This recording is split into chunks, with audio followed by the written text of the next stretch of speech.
For today's video nga ay naisipan kong gumawa ng pili nuts candy. Una nga po pala natin gagawin, ayan, magbalat po tayo ng pili muna. Ito po pala ang pinakamahirap na parte ng paggawa ng candy. Paano ba naman mga mi? Ay ilang beses din napitpit ang kamay ko. Kaya sa pagbabalat pa lang ay naubos talaga ang oras ko dito.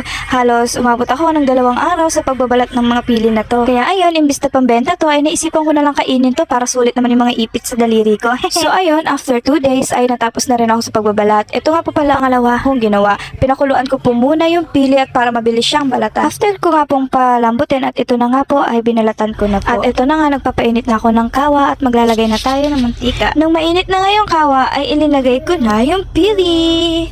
At ito na, dahan-dahan, mekos-mekos. 15 minutes ko nga lang po siyang linuto with low heat po. Mahina lang po talagang apoy na gagamitin natin dyan dahil masusunog po ang ating pili. At pagkatapos naman pong lutuin, yung medyo brown-brown na siya, ay maglalagay na tayo ng asukal. Lalagyan lang po natin siya ng 3 kutsara na asukal.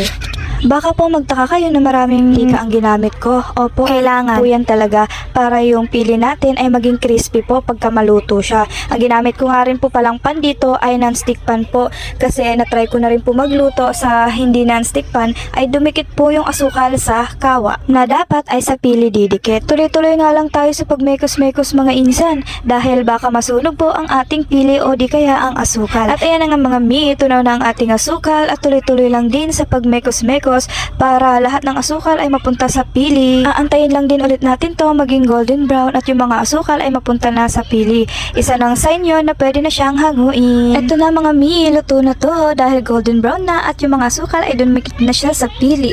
At time na para hanguin. O diba, napakasarap na nito mga mi. Ayan na, hinango ko na po ito dahil luto na siya.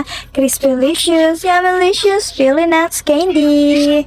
Ayan na mga mi, after 20 minutes na pagluluto, luto na. At sasalin ko na nga po ito sa lagayan. Ayan po, nakikita nyo mga mi, hiwa-hiwalay siya at hindi siya dikit-dikit. At ayun lang po, salamat sa panonood mga mi. Kung naririnig nyo ay nag-iingay na ang bebe ko.